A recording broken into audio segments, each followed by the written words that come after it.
Bonsoir à tous. Bonsoir. Avez-vous bien dormi la nuit passée? Oui? Vous n'avez pas eu peur? Ça veut dire que le Seigneur vous avait promis l'entrée dans le royaume hier. Hein? C'était comme une mort, puis en même temps, vous êtes ressuscité ce matin. Encore une fois. Bien, je suis content. Ça veut dire que vous avez demandé au Seigneur ce matin cette grâce de croire et de vivre comme si c'était votre dernière journée aujourd'hui. Alors, il est fort probable que ce soit la dernière soirée que je vous parle ce soir, à moins que le Seigneur donne le petit pourcent là, pour que je me réveille encore demain. Alors, je serai ici demain si c'est la volonté de Dieu. Mais aujourd'hui, le Seigneur est là en ce moment. C'est lui qui nous parle à travers les prédicateurs, qui nous parle à travers tous les enseignements qu'il nous donne. Hein? Ce soir, on va parler de la miséricorde du Père.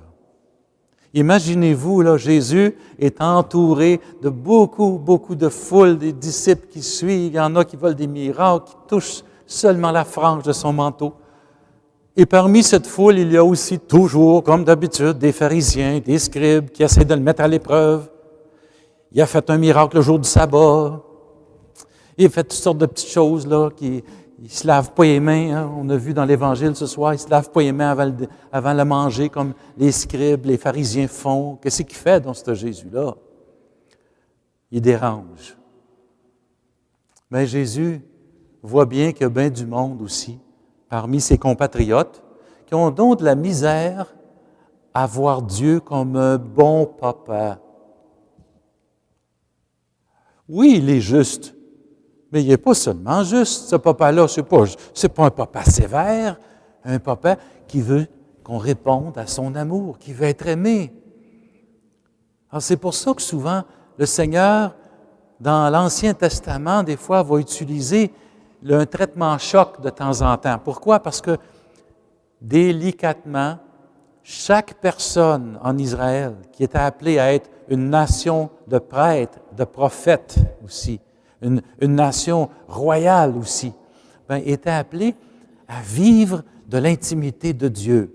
Mais beaucoup abandonnaient les commandements en cours de route. Ils se laissaient entraîner par les idoles qu'il y avait d'un pays d'alentour. Puis il y avait des alliances qui se faisaient, puis là, des idoles qu'on plaçait même sur certaines montagnes. Là, le Seigneur n'était pas content. Papa dit, il les avertissait probablement dans leur cœur au début. C'est pas correct, ça. Mais tu sais, le Seigneur, il parle pas fort. Parce que s'il mettait sa grosse voix, là, il est fort probable qu'on aurait assez peur, qu'on n'aurait plus la crainte respectueuse de Dieu, on aurait la frousse de Dieu. Et ça, c'est pas le don de la crainte, ça. Ça n'a rien à voir. La crainte, elle est toute divine, imprégnée d'amour et de respect. Alors, les gens n'écoutaient pas la voix de leur conscience d'abord. Alors, qu'est-ce que le Seigneur fait? Il envoie, il fait parler ses prêtres dans les synagogues ou ceux qui sont responsables d'une synagogue, il donne des enseignements. Les gens n'écoutent pas encore, il envoie un prophète. Il n'écoute pas le prophète. Un autre prophète, il ne l'écoute pas encore. Bon, ben si c'est comme ça, il va falloir que je vous parle du haut de mon trône avec une voix un petit peu plus grosse, un peu plus forte. Comment comprendre cette action de Dieu, là, tout en comprenant que c'est une voix d'amour? Bien, je vais vous donner un exemple. Imaginez-vous que vous êtes nouvellement marié, en amour par-dessus la tête, vous avez déjà un petit enfant, on va l'appeler, Éric, il y a 4 ans. Vous êtes allé partir faire un pique-nique sur la montagne et la montagne, c'est beau, on a une belle vue là, de la ville en bas, puis là, vous commencez à installer les choses, puis le petit enfant, il mange avec vous, puis tout à coup, vous partez une discussion passionnée avec votre conjoint. Et là, c'est enflammé, puis vous êtes tellement concentré là, sur les arguments à donner à l'autre que vous avez pour un instant oublié votre enfant. Et votre enfant, lui, comme il est un enfant, a décidé, lui, d'aller faire le curieux, aller voir qu'est-ce qu'il y a autour. Ce qu'il ne sait pas, lui, c'est qu'à 500 pieds, 1000 pieds plus loin peut-être, il y a un grand précipice de 200 pieds qui tombe dans la mer. Mais lui, il ne le sait pas. Alors, il se dirige vers ça parce qu'il voit bien qu'il y a comme une espèce d'ouverture là-bas. Puis, il court là-dedans. Puis, tout à coup, papa et maman se tournent. Mais où est-ce qu'il est Éric? Et là, ils l'aperçoivent, Éric, au loin, là, qui est à peu près à 200 pieds de la falaise. Et là, maman, qu'est-ce qu'elle va faire, maman puis papa? Ah oui! Moi, je pensais que vous auriez dit, il va dire, « Oh, Éric! Fais attention, mon petit gars! Il y a un gros précipice l'autre bord! » Non, vous n'auriez pas dit ça, hein? Voyez-vous, le cri, c'est un cri d'amour. Quand Dieu nous a interpellés, jour après jour, dans notre conscience, à travers notre prochain, à travers ceux qui enseignent la foi, à travers les prophètes qui envoient, puis que ça ne marche pas encore, Dieu ne veut pas nous perdre. Il nous voit nous diriger vers un précipice qui est une mort certaine. Et il ne fera pas rien, lui, là. Il restera là en disant, « c'est ton choix. » Il ferait ça, lui? Est-ce qu'il est bon? Ou bien est-ce qu'il est il est froid? Vous voyez? C'est pour ça que ça nous aide à comprendre que dans l'Ancien Testament, des fois, oui, c'est vrai que le Seigneur a puni même son peuple de temps en temps, qu'il lui a envoyé certains châtiments parce qu'il les interpellait de mille et une façons, puis à cause de la nuque raide. Hein? Israël, là, il appelle ce peuple à la nuque raide. Il ne veut pas plier, il veut toujours faire à sa tête. Mais pour être uni avec moi, il faut avoir un cou beaucoup plus mou. Il faut être comme de la cire molle dans les mains de Dieu. Il faut lui donner notre volonté.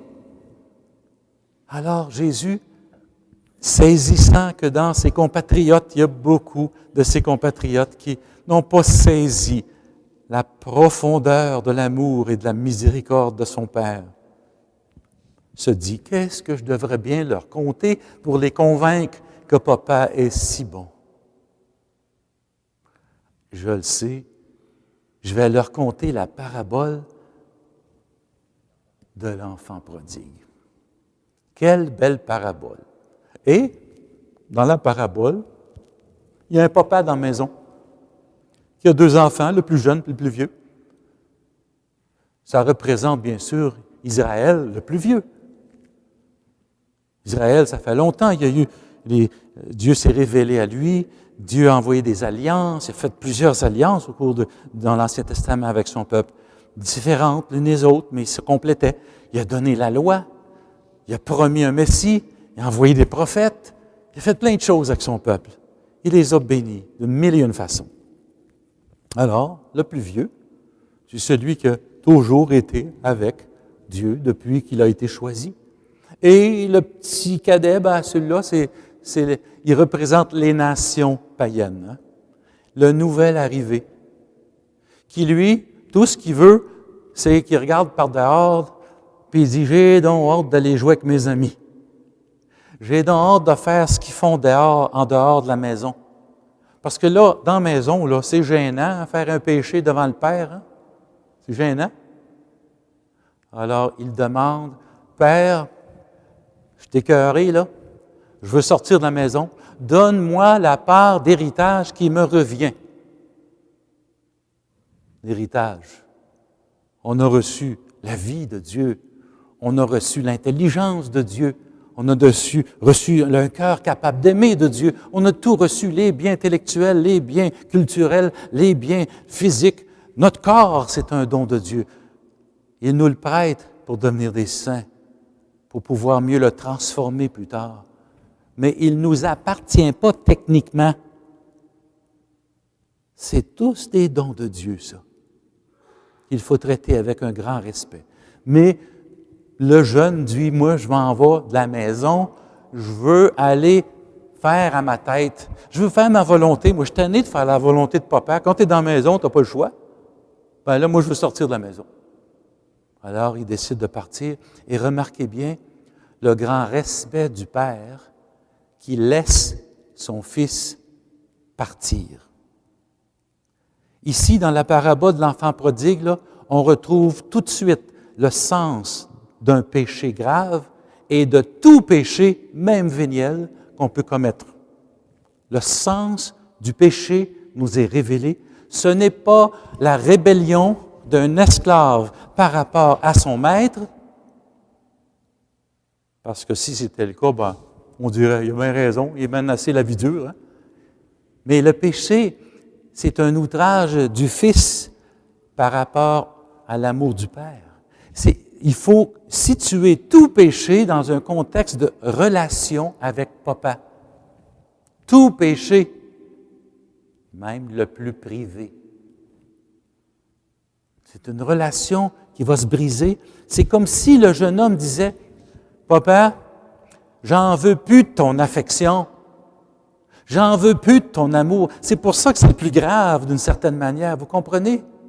C'est pire, parce que c'est le Fils qui se rebelle contre l'affection du Père. Il dit, « Ton affection, là, j'en ai que faire.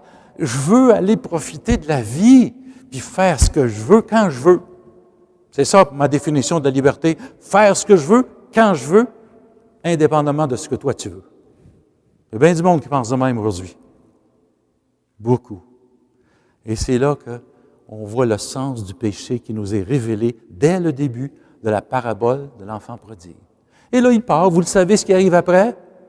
Après avoir dépensé tous ses biens, après avoir usé même du don de son corps avec les prostituées, avec toutes sortes de choses, le voilà, puis une scène et une famine, boum, arrive en même temps. Ah! La grande épreuve de la famine. On pourrait presque dire que c'est une grâce qui arrive. Et pourquoi? Parce que dans l'épreuve, si l'épreuve n'était pas arrivée, l'enfant aurait peut-être trouvé une autre solution pour pallier à sa misère. Mais là, il était devant un mur, il était dans un trou, il ne savait plus quoi faire, il a été travaillé pour un cultivateur, puis il mangeait des caroubes. Ça, c'est l'espèce de légumes que les cochons mangent. Pour un Juif, manger des affaires et des cochons, ça ne va pas ensemble. Hein? Bien, il était dans sa misère noire. Puis en même temps, c'était sa grâce qui l'interpellait à la conversion. Et là, dans sa misère, tout à coup, il se recueille. Là, il commence à réfléchir. Voyez-vous, dans mon témoignage, c'est un peu moi aussi ce qui m'est arrivé. Jamais je me posais les questions sur le sens de la vie. Est-ce que Dieu existe vraiment? Quand mon père est tombé malade, là, j'ai commencé à me poser des questions, comme le jeune homme se pose maintenant des questions. Je suis tellement dans la misère. Qu'est-ce que je vais faire? Je sais ce que je vais faire. Je vais retourner chez mon père. Et je lui dirai, écoutez bien ce que Jésus dit dans la parabole, c'est tellement important que Jésus va le répéter 2 fois. C'est pas inutile, c'est pas pour rien qu'il répète ça 2 fois. Père, j'ai péché contre toi et contre le ciel. Pas seulement contre toi, Père, mais le ciel tout entier, la communauté des anges, des archanges, des bienheureux, des jours rendus. J'ai péché contre toute l'Église au complet, ainsi que celle qui est au purgatoire et celle qui est au ciel. J'ai péché contre ma grande famille entière en fuyant la maison, en voulant faire à ma tête, en commettant des fautes qui m'ont coupé de la grâce sanctifiante. J'ai péché contre toute la famille de Dieu. Et je ne savais pas que je faisais ça, moi. Mais Jésus nous le dit dans la parabole. J'ai péché contre le ciel et contre toi, Père. Je ne suis plus digne d'être appelé ton fils. Il se dit, traite-moi maintenant comme un esclave. D'abord, j'ai quelque chose à manger. Je ne mérite plus d'entrer dans la maison, moi. Je vais rester dehors comme les esclaves. Et là, il se met en route. Moi, je suis frappé tout de suite là, par le regard du Père. Parce que vous savez, quand un enfant fait une fugue de la maison, les parents, au début, sont en désarroi complet. Leur enfant est parti, y a-t-il arrivé quelque chose? On se demande mille et une choses, hein? Mais l'enfant, là, vous, les parents qui aimez votre enfant, vous allez attendre désespérément, si vous aimez vraiment votre enfant, vous allez attendre désespérément peut-être le retour de votre enfant. C'est ce que j'ai raison, hein? Bien, le Père, nous dit Jésus dans la parabole, vit exactement ce que vous, les parents, vous vivez quand vos enfants deviennent indifférents à tout votre amour, au règlement qu'il y a dans la maison. Ils veulent juste partir, puis une fugue, ils sont partis. Ça vous fait mal au cœur. Eh bien, le Père, dit Jésus dans la parabole, regardait au loin pour voir si son enfant allait revenir. Quel signe extraordinaire qui nous révèle l'amour du Père. Il regarde au loin tout le temps. Il va-tu revenir aujourd'hui? Il va-tu revenir encore aujourd'hui? Puis là, tout à coup, un jour, qu'est-ce qu'il voit? Il voit son fils au loin. Et là, le Père, au fil du temps, aurait pu se croiser les bras sur le bord de la porte. Attends qu'il revienne à la maison, lui. Il va voir qu'il y en a des règlements à suivre, puis s'il n'est pas content, bien qu'il saque son camp. Ou bien, il aurait pu dire, quand il va arriver, lui, je vais lui montrer tous les cheveux blancs que j'ai à cette heure à cause de lui. Comment il m'a fait souffrir. J'ai tellement souffert, très déçu qu'il m'a fait souffrir. Silence. La parabole de l'enfant prodigue fait silence de ce que le Père a vécu, de l'absence et de la fugue de son enfant chéri. Silence. Le Père se tait. Tout ce qu'il veut, tout ce qui compte pour lui, c'est que son enfant revienne. Et là, il le voit. Et qu'est-ce qu'il fait? Il court. Il sort de la maison, le Père. Ça, c'est le signe du Fils de Dieu, le Père, qui sort de la maison, qui part du ciel et qui vient sur la terre pour justement aller chercher la brebis perdue, puis la ramener dans la maison. Puis aussitôt que le Sauveur, si tu veux, à travers le visage du Père, arrive à l'enfant, qu'est-ce qu'il fait? Il l'embrasse, il le serre. Mon fils était perdu, il est revenu à la vie. C'est ça qui fait ma joie maintenant. Je veux même plus m'occuper de tout ton passé. Je sais que tu as fait des cochonneries, mais ça, c'est tourner la page. Tu es revenu, j'oublie tout. C'est ça que Jésus nous dit. Puis tout à coup, l'enfant se met à genoux, puis dit, « Père, j'ai péché contre le ciel et contre toi. » Une deuxième fois, il répète la même chose. Le péché le plus solitaire affecte la grande famille des enfants de Dieu, la grande famille spirituelle. Elle prie lorsque nous optons pour le péché. Elle prie pour nous. Il souffre pour nous. Eh bien, qu'est-ce que Jésus dit que le Père fait? Le Père ne veut rien savoir que son Fils revienne à la maison comme un esclave. Il dit, mettez-lui des sandales aux pieds. Les esclaves à la maison, ils n'ont pas de sandales. C'est le signe d'un affranchi, ça. Tu es un fils, puis tu vas rester un fils. Tu as fait des gaffes dans ta vie. Puis si tu voudrais donc recommencer des fois, toutes des choses que tu as faites de pas correct. Aujourd'hui, là, on commence une page nouvelle. Tu es revenu à moi. Tu es revenu à la retraite à Saint-Louis-de-France. Tu es revenu à l'Église. Laisse faire le passé maintenant, puis on commence une page nouvelle. Viens dans la maison, tu n'es pas un esclave. Je vais te traiter comme mon fils bien-aimé, ma fille bien-aimée.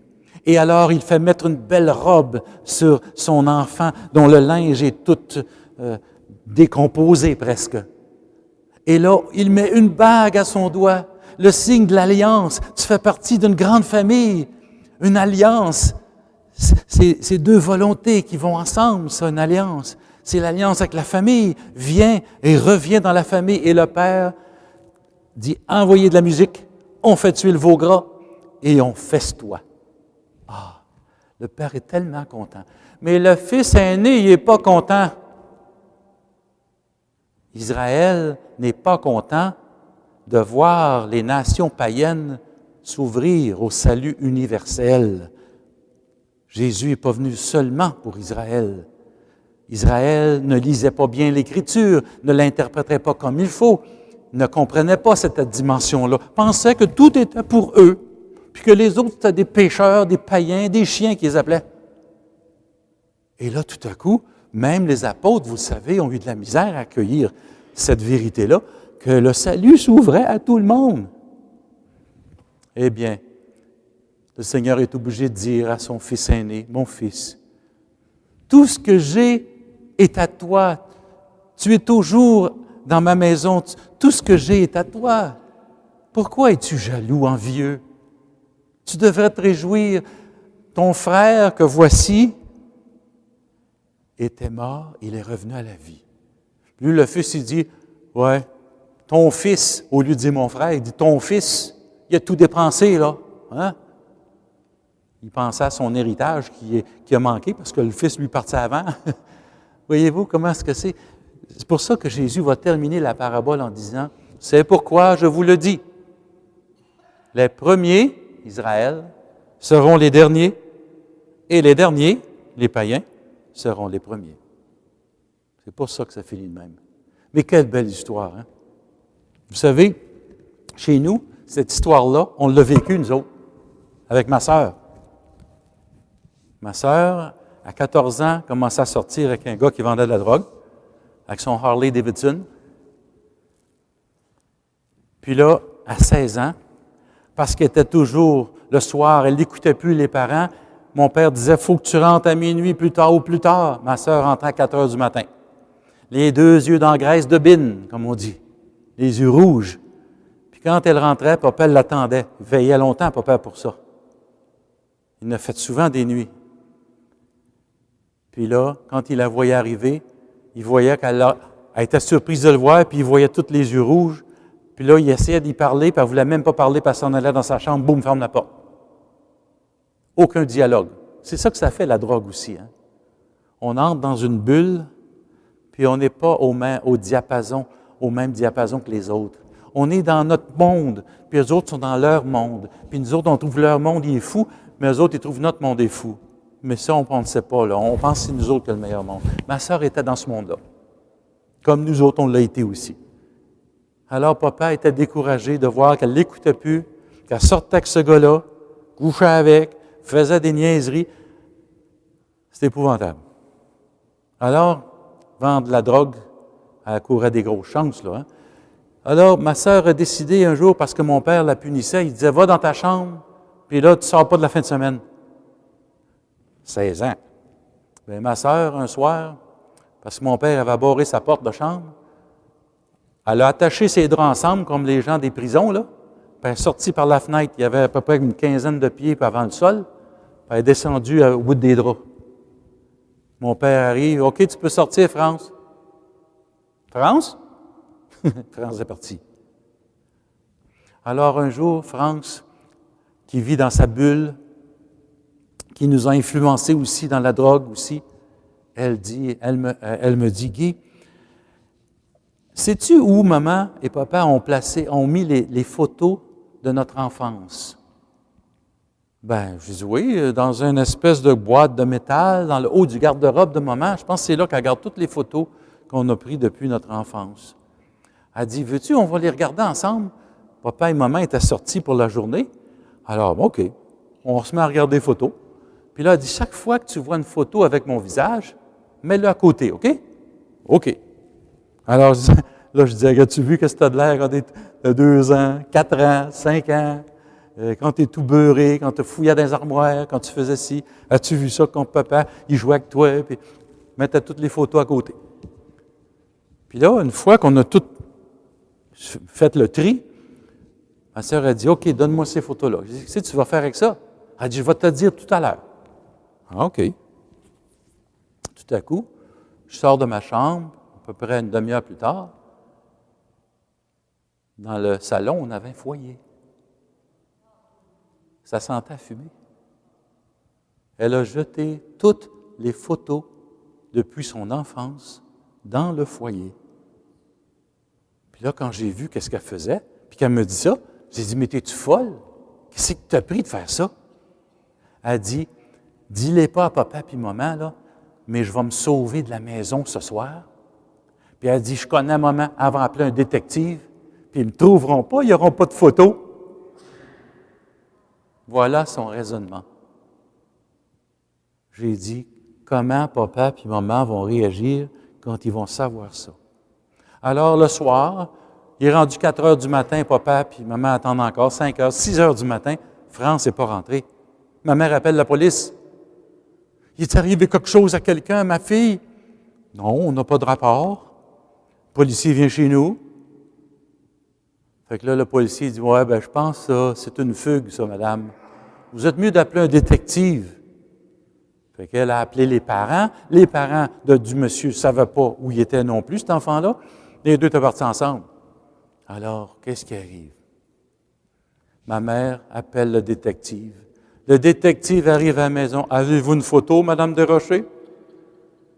Bien sûr! Elle sort la canisse avec toutes les photos dedans. Pas de photo de sa fille. Mais où est-ce qu'ils sont rendus les photos de ma fille? J'ai dit, elle les a toutes brûlées. Puis j'ai dit, pourquoi? Ma mère a pleuré, là. Plus de souvenirs de sa fille. Ils ont trouvé une photo qu'on avait oubliée. Elle avait à peu près 12 ans, mais elle se ressemblait quand même encore. Le détective est parti avec cette photo-là. Il n'y a pas de crime parfait, comme on dit. Il est parti avec la photo. Pendant 3 mois qui vont suivre, ma mère n'aura jamais de nouvelles de sa fille. Jamais. Et un jour, le détective arrive à la maison et dit, « Je les ai trouvés. » Moi, je restais à Gatineau. Ils ont trouvé à Toronto, dans un petit appartement au 2e étage de la grande rue principale à Toronto, la rue Yonge. Et ils vendaient de la drogue au 2e étage. Aussitôt que mon père a su ça, c'est-vous ce qu'il a fait? Il a dit à mon frère plus vieux, il a dit, « Embarque avec moi. » Puis il dit, « On part tout de suite pour Toronto. » Il n'a pas attendu une seconde, là. Il est sorti de la maison comme le père dans la parabole. Tout de suite. Il est parti, puis arrivé là, il a sonné à la porte. Ma sœur s'en venait tout bonnement, pensant qu'elle était pour vendre encore un petit peu de drogue à quelqu'un, hein? Surprise, c'est ton papa, puis il vient pas acheter de la drogue. Quand elle a vu mon père, ma sœur me dit ça il y a juste 2 ans, là. Je savais pas ça. Quand elle a vu mon père, elle a dit, « Il va me prendre par les cheveux, puis il va me traîner jusque dans le char, puis... » Papa, c'est loin d'être un genre comme ça. Jamais qu'il nous a touchés. Je suis le seul qui a donné une bonne claque sur les fesses une fois, parce que j'y avais désobéi. J'étais grimpé d'un arbre malgré moi. Puis quand j'ai vu qu'il m'appelait, j'ai souri. Tu sais, papa, il m'aime tellement, il va tout oublier tout de suite. Hein? Je l'ai vu s'en venir vers moi, puis il était tellement apeuré qu'il j'ai eu une claque sur les fesses. Puis là, j'ai regardé papa. On a dit, tu m'as donné une claque. Puis je me mis à pleurer. Puis papa, il s'est mis à pleurer. Il n'était pas habitué à ça, lui, donner une claque sur les fesses. Mais là, il est devant sa fille, puis il la voit, puis là, il dit, « France, maintenant, tu sais, nous autres, qu'on sait où tu demeures. Puis qu'est-ce que tu fais en plus ici, France? On le sait.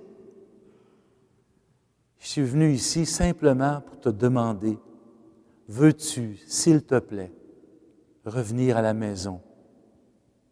Je ne te forcerai pas. » Ma sœur a eu une larme à l'œil, puis elle dit, « Je ne peux pas. » Mais c'est ça, mon père est revenu à la maison. Le respect du papa pour l'enfant qui veut vraiment partir de la maison. Et là, elle a dit, à ce moment-là, j'ai compris que papa m'aimait vraiment. Je pensais que papa puis maman ne m'aimaient pas, moi. Elle me dit, ma sœur. Je pensais qu'ils ne m'aimaient pas. Ça l'a tellement touchée qu'elle a dit, il faudrait que je sorte de la drogue, puis je ne suis pas capable. J'aimerais ça peut-être revenir à la maison, mais je suis trop là, dépendante de la drogue, puis de la boisson, puis de mon chum, puis de ce que les autres pensent. Je suis dépendante, je ne suis pas capable de m'en sortir.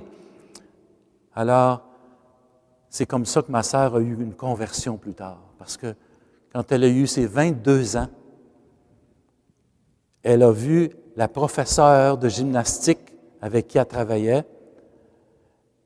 Elle a dit, « D'où tu prends la paix qui est en toi? t'as toujours de l'air en paix, toi. Puis moi, elle dit, je tousse tout le temps parce que je fume du pot, puis j'ai toutes sortes d'affaires. Puis elle dit, j'ai les poumons brûlés, je suis tout le temps en train de tousser, puis j'ai mal aux poumons. Je voudrais arrêter, je ne suis pas capable. Elle dit, où tu prends ta paix? Elle dit, viens à mon groupe de prière, puis tu vas le voir. C'est comme ça que ma sœur est allée au groupe de prière de cette dame-là, et ce soir-là, quand elle est sortie, elle a dit, qu'est-ce que je fais maintenant? Elle a écouté les autres prier, mais elle ne la priait pas, elle les écoutait. Puis là, il y a quelqu'un qui a donné un petit dépliant. C'était chez les évangélistes où elle était. C'était pas catholique, mais c'était chrétien. Alors, elle reçoit le dépliant, puis ça dit, si tu veux que le Seigneur entre dans ta vie, mets-toi à genoux, donne-lui ta volonté, puis dis-lui, à partir de maintenant, tu es mon sauveur et mon Seigneur. Fait que ma sœur, elle, pendant que son chum dort, là, elle s'est mise à genoux, elle a lu la prière, puis elle a dit, OK Seigneur, je veux changer, là, je veux lâcher la drogue, je veux que ma vie change. Là. Alors je te donne ma vie, tu es maintenant mon sauveur et mon Seigneur. Ça finit de même, elle va se coucher. Le lendemain, elle voit son petit joint qui l'attendait encore, puis elle dit, Urk! Elle a pris le pot qu'elle avait, puis elle a mis ça dans les toilettes, ça a tout parti. Elle fumait la cigarette aussi. Ce jour-là, ce matin-là, elle a lâché la cigarette. Elle a lâché la drogue tout d'un coup, elle. Tout d'un coup. Puis après ça, 2 semaines plus tard, elle allait au groupe de prière, puis elle comprenait qu'elle ne pouvait plus rester avec le vendeur de drogue, là. Ça fait qu'elle dit, maintenant, je prie pour rencontrer quelqu'un que je vais aimer, mais elle dit, Seigneur, je veux que tu m'amènes un beau blond avec les yeux bleus. C'est tout ce qu'elle a demandé. J'ai dit, pourquoi tu ne demandais pas quelqu'un qui a la foi? Ah, je n'ai pas pensé à ça, moi, j'étais nouvelle convertie, elle a dit.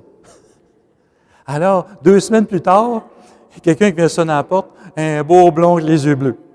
Les deux se regardent, ils tombent en amour, elle lâche son chum quelques semaines après, puis là, elle s'en va au groupe de prière, les évangélistes. Elle dit, merci de vos prières. Elle dit, maintenant, j'ai lâché mon gars avec la drogue, tout le monde applaudit, oui. Elle dit, maintenant, je suis en appartement avec un nouveau chum. Oh, ça n'a pas applaudi fort, là.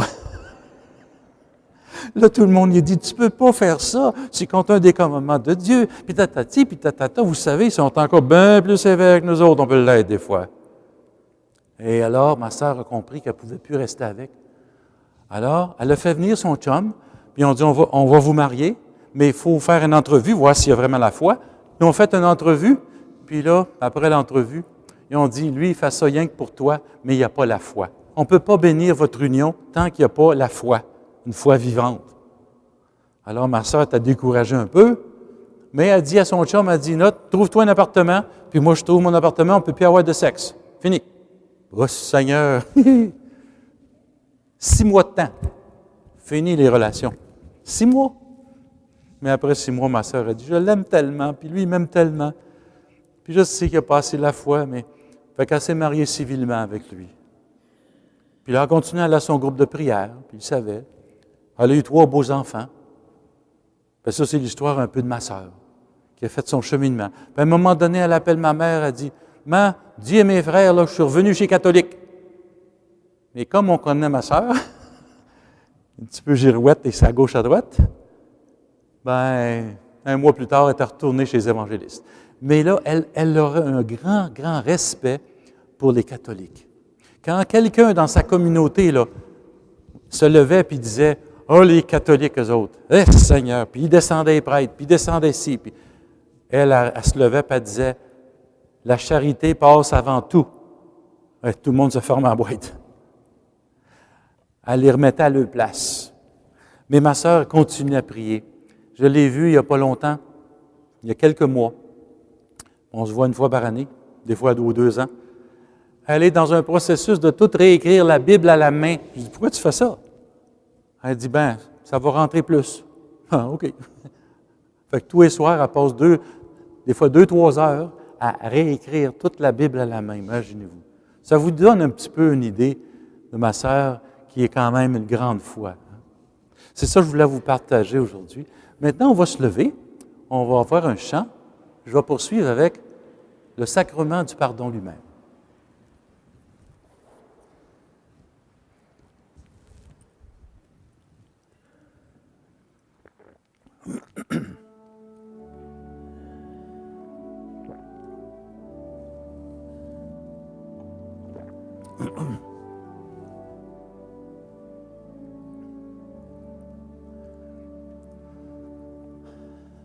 Ô Père, je suis ton enfant.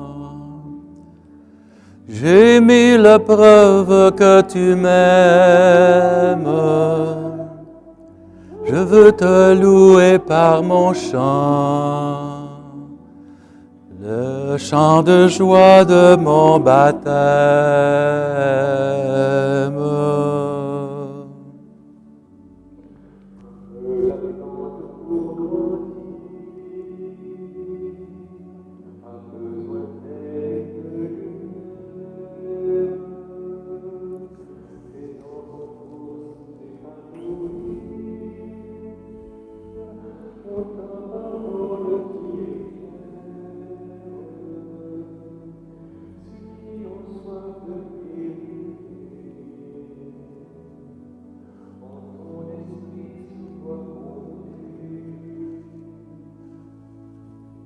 Ô Père, je suis ton enfant.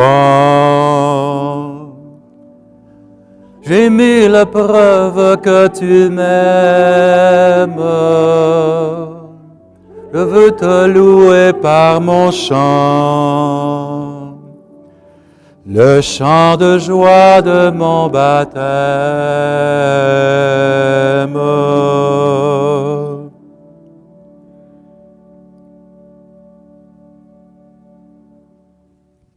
On peut se rasseoir.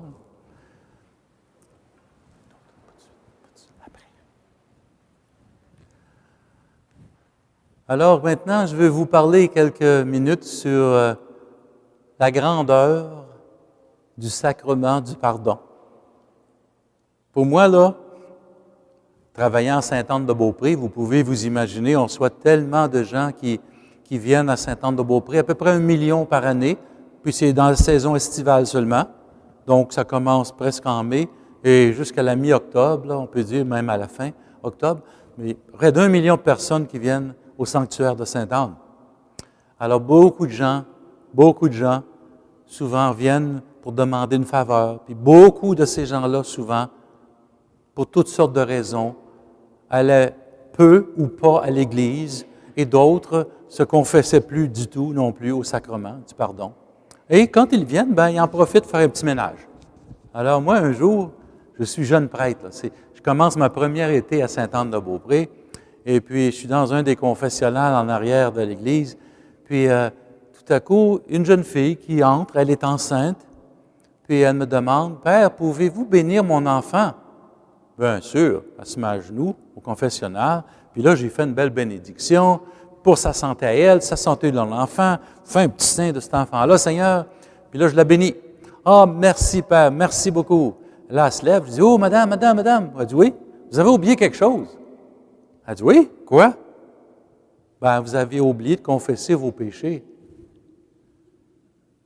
La jeune fille pouffe de rire. Elle dit, « Vous, le Père, là, vous êtes drôle. » J'ai dit, « Ah oui? Comment ça? » Elle dit, « Je n'ai pas de péché. » Hein? J'ai dit, « T'es donc bien malchanceuse. »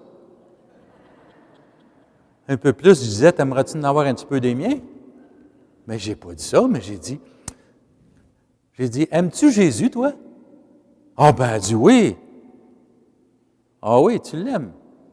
Pourquoi il est descendu du ciel, qui a pris notre condition humaine, qui a souffert jusqu'à la mort sur la croix?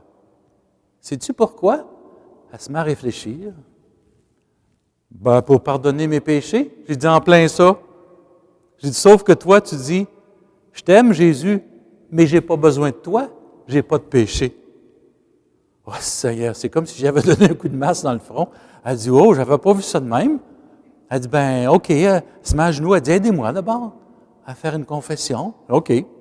Hey, est-ce que tu connais ça, toi, les commandements de Dieu? Les quoi? Ça marche encore, ces affaires-là? Ben oui, ça marche encore. Le Seigneur a dit, c'est une loi perpétuelle. Puis Jésus a dit, je ne suis pas venu abolir la loi, mais l'accomplir. Vous donner l'amour et la force pour la suivre avec votre cœur. Alors, je lui ai nommé les commandements, puis à la fin, j'ai dit, puis, t'es-tu reconnu là-dedans? Elle a dit, ouais. Elle a dit, je pense que j'ai tout fait excepté tuer. Oh! J'ai dit, regrette ces fautes-là là, dans ton cœur, OK? Il faut demander pardon à ça. Tu t'es coupé, comme je vous ai expliqué à vous, là, de la grâce sanctifiante. Là, il faut que tu la retrouves. Surtout que tu attends un beau bébé, là. Mets-toi en règle avec les préceptes, avec l'amour de Dieu.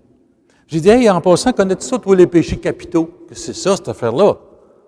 Bien, péchés capitaux, là, ça vient d'un mot latin, capita, qui veut dire tête. Ça veut dire que c'est des péchés importants. Ce n'est pas des péchés mortels qui nécessairement vont te couper de la grâce de Dieu, mais si tu les accumules avec le temps, sans jamais essayer de t'en départir, ça peut devenir un péché grave, qu'on appelle des fautes mortelles qui te coupent de la grâce sanctifiante. Ah, c'est quoi? Puis là, je les ai nommés. Je vais commencer par le premier, là, la paresse, la gloutonnerie. Mais j'ai dit, tu sais, la gloutonnerie, là, c'est pas, puis la paresse, c'est pas seulement physiquement, là. Ça peut être de la paresse spirituelle aussi, quand tu as délaissé le Seigneur depuis longtemps, paresse spirituelle, ça rentre là-dedans. La gloutonnerie, là, c'est pas juste sur le manger, ça peut être de la boisson, ça peut être de la drogue, ça peut être des affaires que tu lis, que tu ne devrais pas lire. C'est plein d'affaires de la gloutonnerie, on peut même mettre plein de choses. Puis là, je continue, la colère. T'es-tu déjà choqué, toi? Elle n'a pas dit un mot tout de suite, là. Après ça, l'envie, la jalousie, là. Tu as été jalouse, envieuse de quelqu'un. Après ça, je continue. L'avarice. T'as-tu déjà voulu pas partager ton avoir, tes biens, tes dons que le Seigneur t'a donnés, ton argent peut-être même? Es-tu égoïste avec ça? Et je continue. Ensuite, on a la luxure. Les impuretés sur toi-même, les impuretés sur d'autres personnes, les regards que tu n'as pas retenus, puis que tu laisses entrer à volonté. Ensuite, l'orgueil.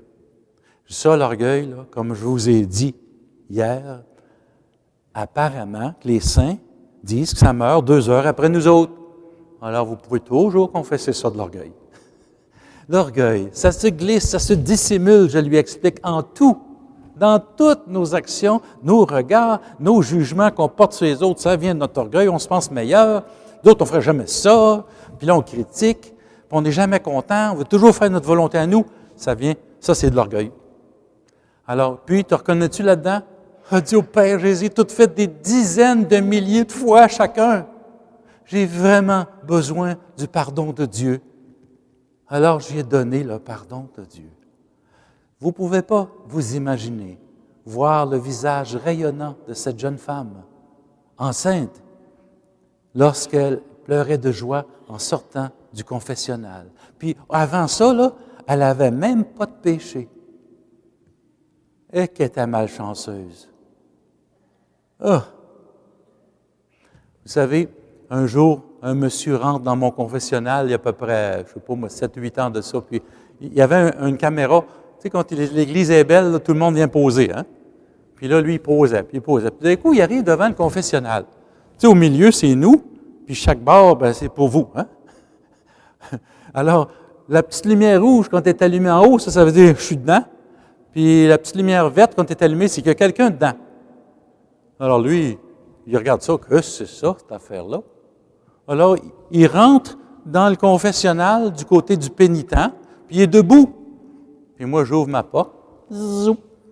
Bonjour, monsieur. Oh, excusez-moi. Il dit, je suis juste rentré par curiosité. Je dis, non. Moi, je sais pourquoi vous êtes rentré ici, monsieur. Il dit, oui. Ben oui, mettez-vous à genoux, je vais vous le dire. Fait qu'il se met à genoux. J'ai dit, Sainte-Anne vous a poussé ici pour vous confesser vos péchés. Ah, non, je ne suis pas venu pour faire ça. Ben, j'ai dit, je le sais, c'est ça qui est bon. Vous n'aviez même pas prévu ça, puis Sainte-Anne a dit, lui, il en a besoin. Hein? Ben, OK, aidez-moi. Fait que là, je l'ai aidé. Quand il a eu fini, là, il avait le plus beau portrait de son âme qu'il avait jamais pris. Il est sorti joyeux aussi. Ça, c'est les grâces qu'on a quand on rentre dans le sacrement du pardon. On ne s'attend pas à recevoir autant de lumière, pas autant de faveur, pas autant d'amour. Puis on en sort tout transformé. Tout transformé. Le sacrement du pardon, beaucoup de gens n'y vont plus, parce qu'ils ne comprennent pas que c'est un cadeau du ciel, que c'est Jésus qui a donné ce cadeau-là à son Église pour l'aider. Parce que dans le cœur humain, vous savez, là, quand on n'exprime pas notre souffrance, puis qu'on la garde seulement pour soi, savez-vous ce qui arrive? Vous savez, hein? Si on retient tout en dedans, là, à un moment donné, on va exploser comme un volcan. On va avoir une crise de colère, les sacs vont sortir avec, les meubles vont se faire garocher par la fenêtre. On a trop retenu à l'intérieur. On est fait à l'image de Dieu, ça veut dire qu'il faut communiquer nos joies et nos souffrances aussi. C'est comme ça qu'on est fait, nous autres, les êtres humains. Et la preuve, c'est que vous savez, autrefois, là, il y avait des lignées de vins confessionnaux. Vous souvenez-vous de ça, certains? Des lignées de gens allaient se confesser. Il y en a assez souvent en plus. Où est-ce qu'ils sont partis, les lignées, là? Savez-vous ce qu'ils sont? Dans un bureau de psychiatre, dans un bureau de psychologue, dans un bureau de thérapeute, dans un bureau des gourous en Inde. Partout, on a besoin de conseils, on a besoin de se raconter. Alors, on n'a plus de lignes de vins confessionnaux. On préfère aujourd'hui payer 200 pièces de l'heure pour se faire du bien. Fait que des fois, j'ai dit, « Hey, je vais essayer ça, moi. À Sainte-Anne, là, je vais mettre 200 pièces de l'heure, confesseur disponible. Puis là, je vais avoir une grosse lignée.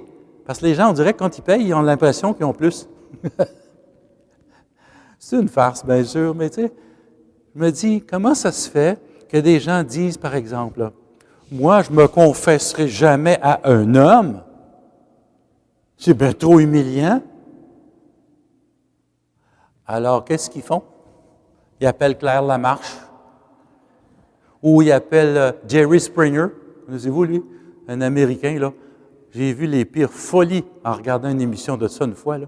Les gens racontent des affaires intimes puis épouvantables, puis ils racontent tout ça devant la caméra. Puis ils n'iront pas se confesser à un prêtre, c'est bien trop humiliant. Puis après ça, ils écrivent un livre pour raconter encore toute leur folie là-dedans. Ça m'a libéré. Ouais. S'il fallait qu'on écrive tout un livre pour nous libérer, voyez-vous, on aurait dit qu'on va compenser autrement ce que c'est que humainement notre besoin. Puis, je ne suis pas en train de dire que ce n'est pas important, les psychiatres, les psychologues, puis les conseillers. C'est très important. Ils ont chacun leur zone de travail pour travailler dans l'âme. Mais le prêtre, lui, il a perdu cette crédibilité-là, peut-être avec les années, ou parce qu'on a abandonné notre religion, notre foi, on se sent mal. On dit, moi, je fais ça direct en haut, moi. Direct. Savez-vous ce que je dis aux gens qui me disent ça? Je leur dis tout simplement, là, j'ai dit, OK, vous dites vous le faites directement en haut, puis moi-même, je l'ai déjà fait au début de mon cheminement. Hein? Quand j'ai vu tous mes péchés défiler pendant 1 heure de temps, là, j'ai senti en moi que le regard de Dieu se posait sur moi et me pardonnait mes fautes, toutes les fautes de mon passé. Ça ne m'a pas empêché d'aller voir un prêtre quelques mois plus tard. Mais sur le champ, il l'avait fait. Donc, Dieu fait des exceptions. Mais, j'ai dit aux gens qui me disent, moi, je me fais ça direct, le bon Dieu, moi. J'ai dit, je vais vous poser une question, puis si vous avez une réponse qui est logique et sérieuse, venez me voir, venez me dire cette raison-là pour que j'arrête de dire ce que je dis devant les gens, là. Parce que peut-être je me trompe, hein.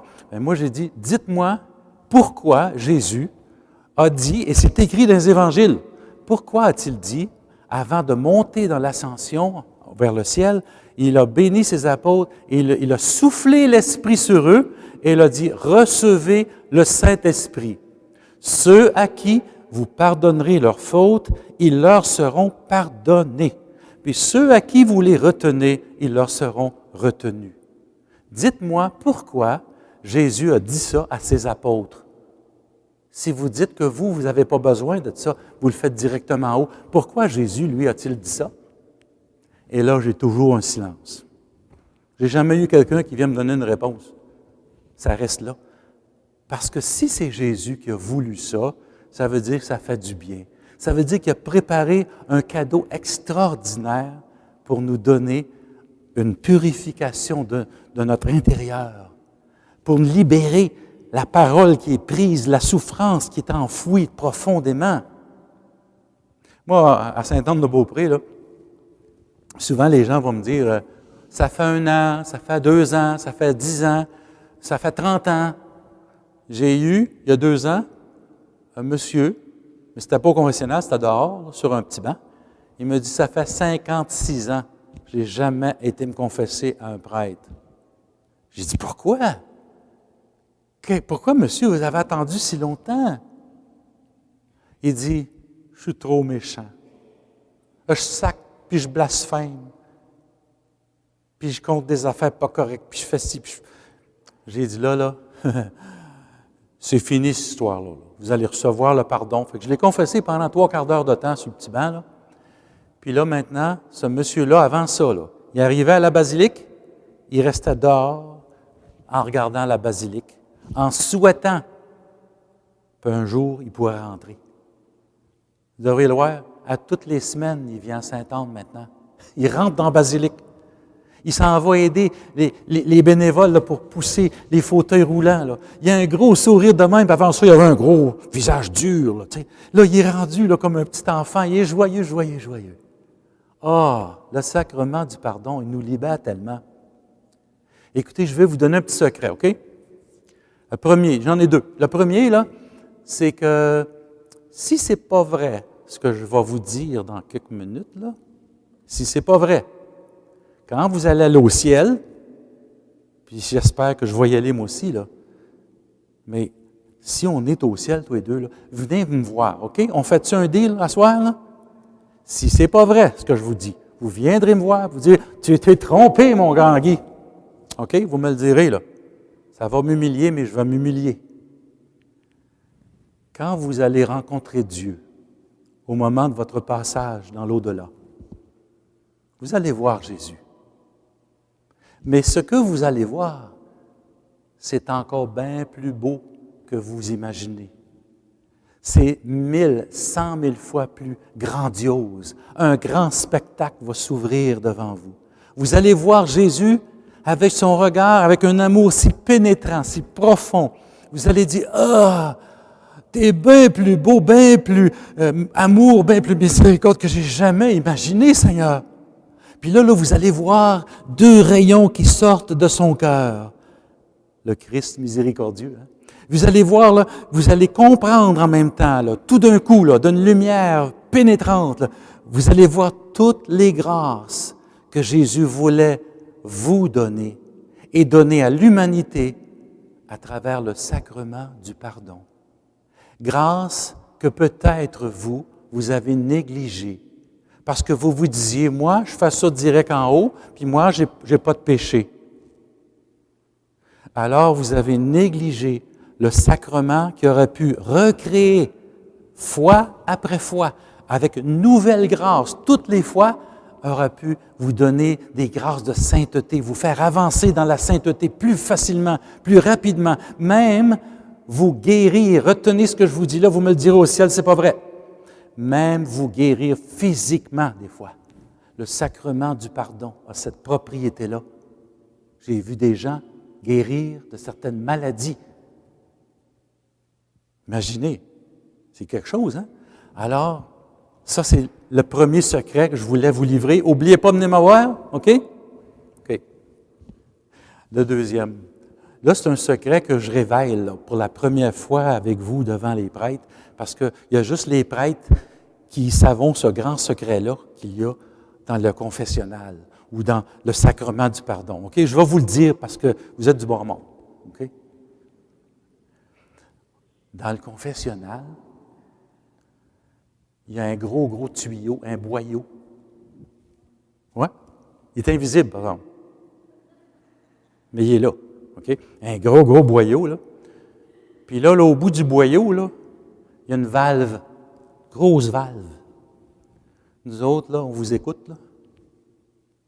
Quand vous avez fini, on va vous donner peut-être quelques conseils pour vous aider dans votre cheminement.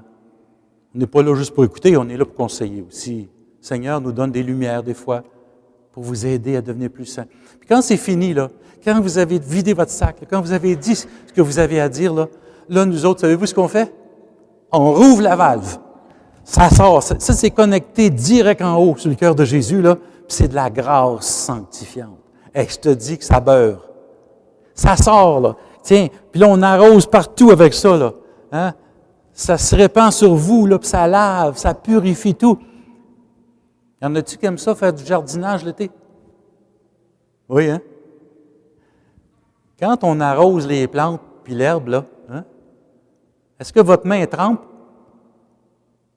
Quand vous tenez le boyau, là, la main est toujours trempe. Mais nous autres, là, nos deux mains sont toujours trempées dans cette grâce-là. Quelle joie! Nous autres aussi, on y goûte en vous le faisant goûter. C'est bizarre, hein? Ça fait partie du sacerdoce que Jésus a donné à ses apôtres, là, ceux à qui vous pardonnerez. Puis là, quand on pardonne, là, la personne est tellement heureuse qu'on est tellement heureux, on devient comme des pères envers leurs enfants, ou comme une maman envers son enfant qui est si heureux que la maman est heureuse. Alors, la grâce nous touche, nous autres aussi. Et aujourd'hui, il y a des gens qui disent, moi, j'ai pas besoin de ça. C'est trop humiliant à aller là, dire mes fautes. Moi, je le fais direct en haut. Vous nous privez de cette joie que nous avons reçue dans le sacrement de l'ordre pour vous rendre joyeux, vous libérer de vos démons, de vos dépendances. Vous nous privez d'une grande joie quand vous dites « Je ne crois plus au sacrement du pardon ». Ça me fait de la peine, moi, entendre ça. Moi, ça me fait tellement de bien. Vous savez, si je pouvais le faire, peut-être je l'essayerais, là. J'aimerais ça, des fois, le matin, me lever, là, puis aller devant le miroir, puis dire, Guy, maintenant, je te pardonne de tous tes péchés au nom du Père, du Fils et du Saint-Esprit. Ah, que je me sens bien. J'aimerais ça le faire, mais je ne peux pas. Moi aussi, je dois faire un acte de foi et un acte d'humilité. En plus, je viens en communauté. Ça fait que vous dites, c'est bien trop gênant, aller voir mon curé, il me connaît bien trop. Ben, mes confrères, ils me connaissent encore mieux que vous pouvez connaître le curé, moi. Puis je vais me confesser à eux. Parce que, pour moi, je me ferme les yeux souvent. Puis là, je vois Jésus dans le prêtre. Malgré sa faiblesse, sa pauvreté, ses limites. C'est encore Jésus qui est là, point final. Je ferme mes yeux et j'essaie de voir Jésus à travers le prêtre. Puis là, je me confesse à Jésus. Fait que là, je n'ai pas peur d'être jugé, parce que lui, il y en a un qui connaît pourquoi j'ai fait ça, puis pourquoi je n'ai pas fait ce que je devais faire. C'est bien Jésus. Puis il voit bien la sincérité de mon cœur. Alors, ce soir, je vous révèle donc le secret, là, le boyau, vous le savez, ne dites-le pas à personne, par exemple, OK? Mais je vais vous dire le rôle du prêtre dans le sacrement du pardon. OK? Ça, c'est tiré de mon fondateur, saint Alphonse de Liguori. Il est triple. Le rôle du prêtre au confessionnal, comme confesseur, il y a 3 rôles. Le premier, saint Alphonse dit, il est, ça va vous surprendre un peu, mais je vais l'expliquer, il est juge, il est médecin et il est père. Revenons au début. Juge de quoi? Il va me juger? Non. Saint Alphonse spécifie, tu dois juger la sincérité de l'aveu du pénitent. Est-ce que c'est sincère ou est-ce que c'est fait, là, bon, ben, je vais te dire de ça, là, donne-moi le sacrement du pardon, puis on continue. Bon, est-ce que c'est sincère? Ça, c'est le rôle du prêtre, juger la sincérité de l'aveu et juger si après, il y a faute grave ou pas. Parce que vous savez, là, je vais vous le dire, là, il y a des gens, des fois, qui viennent me voir, puis ils pleurent. J'ai fait un péché mortel. J'ai fait telle affaire, ça se peut-tu? Ah! C'est pas un péché mortel. Il y a des conditions pour faire une faute mortelle, vous le savez, là. Il faut préméditer ça. Il faut savoir que ce n'est pas correct. Il faut le préméditer. Puis il faut le faire en toute connaissance de cause. Sachant que ça déplaît à Dieu, j'ai fait mon choix pareil. Fait que, des fois, il faut éclairer. Fait qu'il y a des gens qui pensent qu'ils ont fait une faute mortelle, on leur dit, mais ça n'en est pas une. Ah, merci Père, ça me libère. Puis il y en a d'autres qui disent, moi, j'ai fait un petit péché. Une petite affaire de rien. Puis là, il te donne un gros péché mortel. Mais là, tu es obligé de dire, je m'excuse, là, mais ça, là, c'est une faute grave. Ça vous a coupé de l'amitié profonde de Dieu, de sa grâce. Puis là, il faut faire attention à ça. D'accord. Voyez-vous comment, ça c'est notre rôle. Juge, non, jamais de la personne. Jamais le prêtre ne peut juger une personne. Dieu sait tous les efforts que vous faites, comme moi, comme nous, pour être des saints, puis on ne réussit pas toujours. On ne juge jamais la personne. La sincérité de l'aveu, et si c'est une faute grave ou pas. Le deuxième rôle, c'est un médecin. Quand vous allez voir le médecin, là, vous, là, est-ce que vous dites « Bonjour, docteur. Bonjour. Ça fait 2 ans qu'on s'est vu, oui. Et là, est-ce que vous dites « Devinez ce que j'ai. » Devinez ce que j'ai. Ou bien, moi, docteur, j'ai toutes les maladies. Fait que donnez-moi des remèdes. Wow! Ça ne marche pas de même, hein? Le docteur doit savoir qu'est-ce qui ne va pas spécifiquement. Et ça, c'est son but, ce n'est pas pour vous juger non plus. C'est pour vous donner un remède adéquat, pour vous aider à vous libérer. Alors, des fois, il faut poser des petites questions, pas par curiosité, mais pour vous aider. Alors, le médecin ne fait pas juste écouter, il va aussi conseiller et donner un remède adéquat. Pour chaque personne, c'est différent. Et enfin, son troisième rôle, c'est qu'il est un père. Quand la personne a tout vidé là, son sac, puis dit les choses qui n'allaient pas, puis qu'il a eu des conseils, puis tout ça, là, le prêtre rouvre la valve. Ça, c'est la dimension papa. Il exerce, il devient un père pour les membres de la communauté. C'est pour ça qu'il nous appelle les pères en passant. Depuis le début de l'Église, il les appelle les pères. Ça vient de Abba. On représente la paternité de Dieu pour la communauté. OK? Alors, ceci étant dit, vous comprenez maintenant que quand on se confesse, là, surtout que ce soir, on est un bon nombre, là, on n'aurait pas le temps de prendre une demi-heure avec chacun. Hein?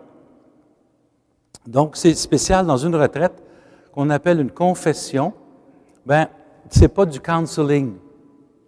Malheureusement, je sais qu'il y en a qui aura besoin de plus de détails et de toutes sortes, mais on ne peut pas faire ça ce soir. De prendre une grande partie du temps avec chaque personne. Vous allez sortir d'ici à 3 heures de la nuit. Hein? On va être fatigué demain. Bien, c'est pour ça que je voudrais vous donner 2 choix, 2 façons de vous confesser. Puis vous choisirez laquelle, OK? Tout en sachant que ce n'est pas du counseling, mais bien un aveu sincère, puis ensuite d'écouter nos conseils, puis recevoir le pardon. C'est très libérant. Mais vous avez 2 choix de la façon de le faire, OK? Le premier, comme un enfant. Le deuxième, comme un adulte. Choisissez de la manière où vous voulez vous confesser. Un enfant. L'enfant vient, puis il dit, on le bénit. Quand est-ce ta dernière confession? Fait tant de temps. OK. J'ai fait ça. J'ai désobéi à ma père. J'ai pas fait mes leçons. J'ai triché. J'ai volé des petits bonbons dans le magasin. Puis j'ai battu mon petit frère. Et puis j'ai dit des gros mots à ma mère parce que j'ai pas voulu écouter. Combien de temps ça a pris? 10 secondes, 15 secondes. Le petit enfant, il a tout dit quasiment dans 30 secondes. OK, l'adulte. Vous avez le choix, là. Moi, je ne force pas à prendre un bord ou l'autre. Mais là, l'adulte arrive et dit, « Père, moi, ça fait tant de temps. » OK. Vous savez, Père, là, avant qu'on commence, là, je voudrais juste vous dire que moi, là, au fond, je suis un bon gars. Je suis un bon gars. Puis là, à chaque fois qu'on nomme quelque chose, là, j'ai fait ça, mais c'était dans tel contexte. Puis là, je vais vous conter le contexte. Puis là, Puis un autre dit, oui, mais je suis venu ici, moi, pour confesser les fautes de mes enfants. Attendez un petit peu, là. On n'est plus là, c'est plus une confession, ça, là. Alors, l'adulte va justifier tout ce qu'il a fait de peur d'être jugé. Il va justifier tout ce qu'il fait. C'est pour ça que ça prend du temps, des fois. Mais si on se confessait comme des enfants, je vous laisse le choix pareil. Je ne vous jugerai pas si vous vous justifiez, parce que je vais simplement dire, bon, ben ça, c'est nos vieilles blessures, comme moi, j'en ai encore après tant d'années, des peurs de rejet, puis des affaires, là. On justifie toujours, des fois, pourquoi on a fait ci, puis pourquoi on va faire ça, puis ce soir, si vous le voulez, là, pourquoi est-ce qu'on ne décidera pas de prendre la voie de l'enfance? On va se confesser à Jésus directement, on va lui dire les choses qui n'étaient pas correctes. Puis si vous avez des demandes, vous pouvez le faire. Vous pouvez dire, bien, priez donc pour ma famille. Puis ensuite, avez-vous un conseil à me donner? Peut-être. Je ne sais pas, là. Je vous donne des idées. OK?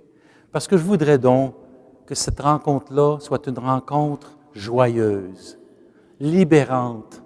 Il ne faut pas que vous sortiez d'ici ce soir en disant, « Oh, Colin, j'ai eu assez peur de me confesser, puis là, moi, je ne reviendrai pas avant un autre 2 ans. »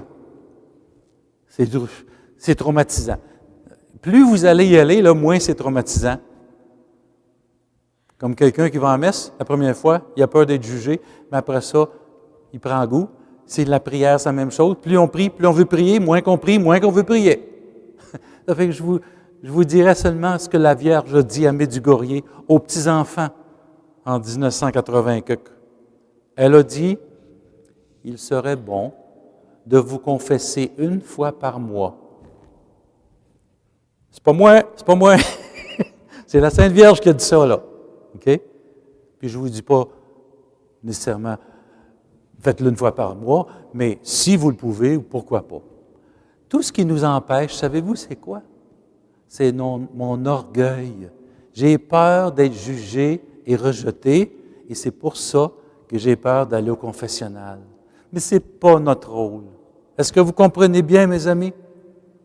Vous avez des grâces extraordinaires que Jésus veut vous donner. Profitez-en parce que ça va vous aider dans votre cheminement de sainteté. Ça va vous aider grandement.